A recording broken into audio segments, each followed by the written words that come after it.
Report 135. I'm Brian Douglas in the video and audio center.com traffic center. KNX 1070 News Radio. The House of Representatives have now scored enough votes to impeach Donald Trump for the second time in his presidency. This is an historic moment for this presidency, but more importantly for this country. Donald Trump now there are enough votes to make Donald Trump the first, only president ever to be impeached twice. Waiting on a few more members there in the House chamber. It's 229-197 right now. This is KNX In Depth. Mike Simpson and Charles Feldman. The news you need from the station you trust. Live from the IntelliLoad Borrow Smart Studios. Southern California's only 24-hour local news and traffic station. KNX, KRTH FM HD2 Los Angeles. KNX 1070 News Radio. Depend on us. The president impeached again. Washington, D.C. under guard, thousands of National Guard members ahead of the inauguration. California swinging the doors open for 65-plus vaccinations. That's all to come. CBS News now, top of the hour. It's 2 o'clock.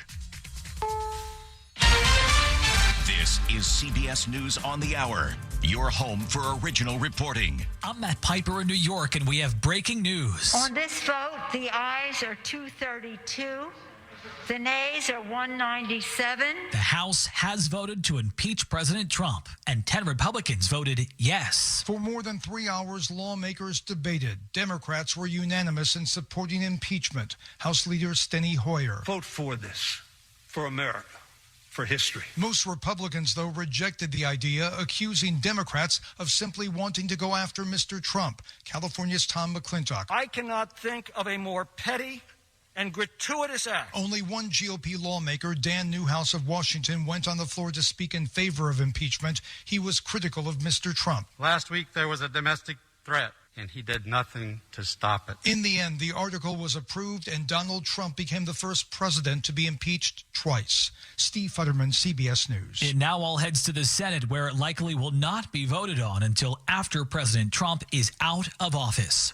National Guard members are in Washington and are armed following last week's Capitol riots. Chief of D.C. Metro Police Robert Conti says they'll be there through the inauguration of Joe Biden next week. You can expect to see somewhere upwards beyond 20,000 members of the National Guard that will be here in the footprint of the District of Columbia. And it's not just Washington. Federal agents are warning of armed protests in all 50 state capitals in the coming days. Houston, Texas Police Chief Art Acevedo says his department is on alert to monitor not just government facilities, but obviously other sensitive locations throughout the city.